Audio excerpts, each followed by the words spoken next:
권능으로 땅을 만드시고 지혜로 땅덩어리를 고정시키시고 명철로 하늘을 펼치신 분은 주님이시다.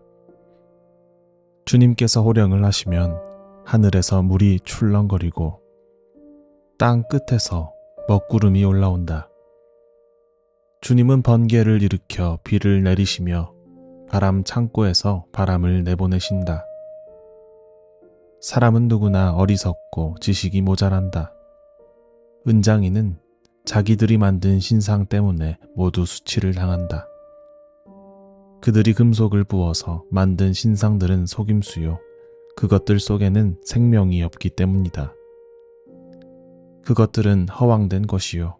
조롱거리에 지나지 않아서 벌을 받을 때에는 모두 멸망할 수밖에 없다.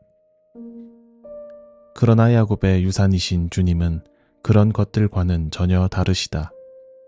그분은 만물을 지으신 분이시요.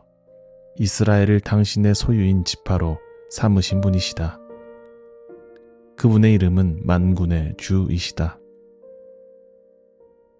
예레미야서 10장 12절에서 16절까지의 말씀입니다.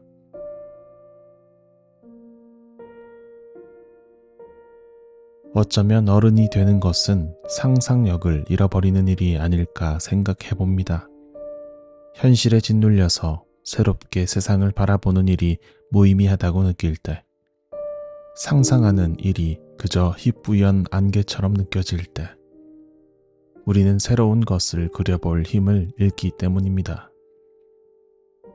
그러나 상상은 어른이 되더라도 필요합니다. 상상이라는 그 무의미해 보이는 일이 현실에 대한 거리두기가 되어 여태껏 잘 알고 있다고 여겼던 것을 새롭게 이해하게 하고 지난 시선을 돌아보게 하여 우리를 풍요롭게 하기 때문입니다.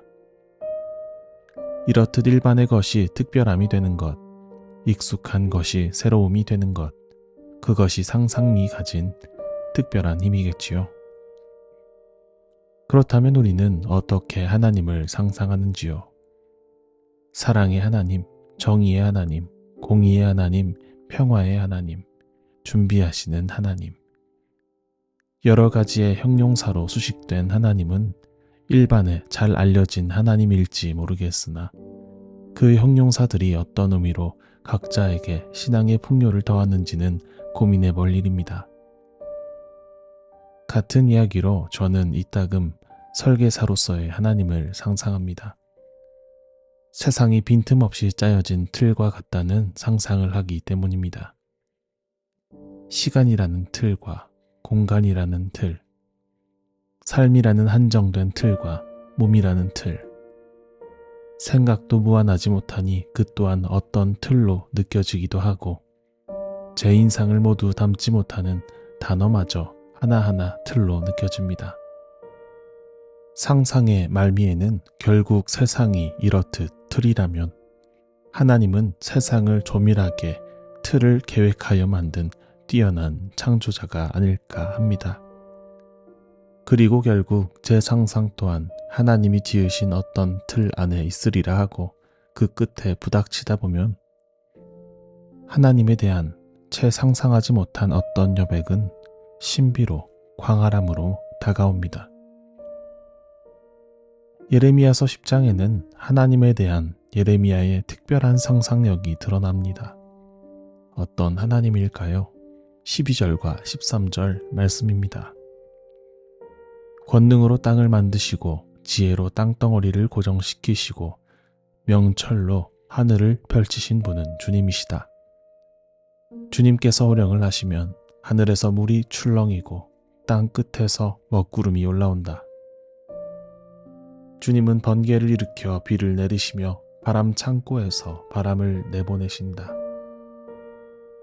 예레미야는 권능으로 땅을 만드시고 그 지혜로 땅을 고정시키시며 명철로 하늘을 펼치신 창조주 하나님을 찬양합니다. 그러므로 세상의 모든 것은 하나님의 섭리 안에 작동하는 것이죠. 예레미야는 섭리를 작동하시는 하나님의 일을 이렇게 상상합니다. 꼭 하늘에 거대한 물통이 있어서 하나님이 호령을 하시면 물이 출렁거리고 하늘에 바람을 담는 거대한 창고가 있어서 바람을 내보내신다고요. 예레미야의 창조주 하나님에 대한 이 상상력 유쾌하지 않습니까? 그러나 곧이어 그는 14절에서 이렇게 말합니다.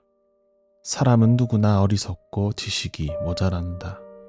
은장이는 자기들이 만든 신상 때문에 모두 수치를 당한다. 그들이 금속을 부어서 만든 신상들은 속임수요. 그것들 속에는 생명이 없기 때문이다.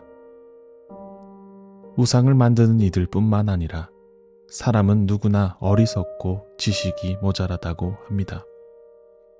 그러니 그 자신의 상상도 모자랄 것이 분명합니다.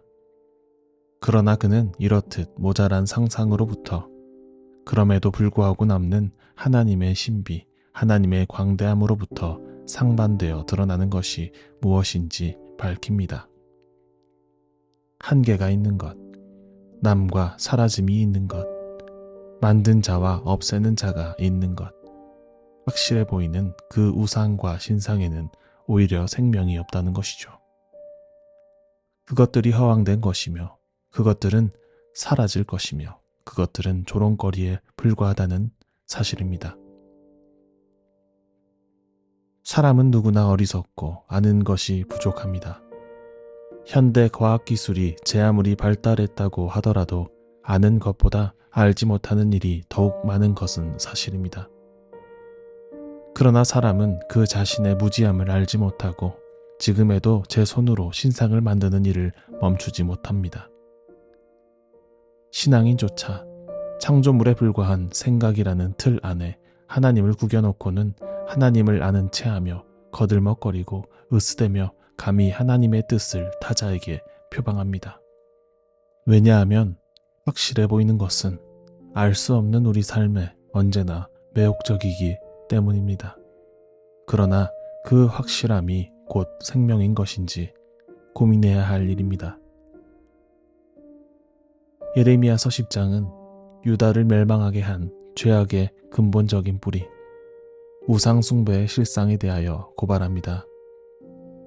우상숭배는 제 손으로 모든 섭리를 아는 신을 만들 수 있다는 오만으로부터 비롯됩니다. 동시에 우상숭배는 사람이 제 손으로 만든 것보다 못하다는 자기 비하로부터 비롯됩니다. 아닙니다. 그래서는 안 됩니다. 감히 하나님을 제 손 안에, 제 생각 안에 가둘 수 있다는 오만을 가져서도 세상에 즐비한 온갖 가지의 재물들보다 자신이 못하다는 자기 비하를 가져서도 안 됩니다. 삶을 짓누르는 현실 때문에 확실한 어떤 것을 쫓아가고 싶은 마음이 드십니까?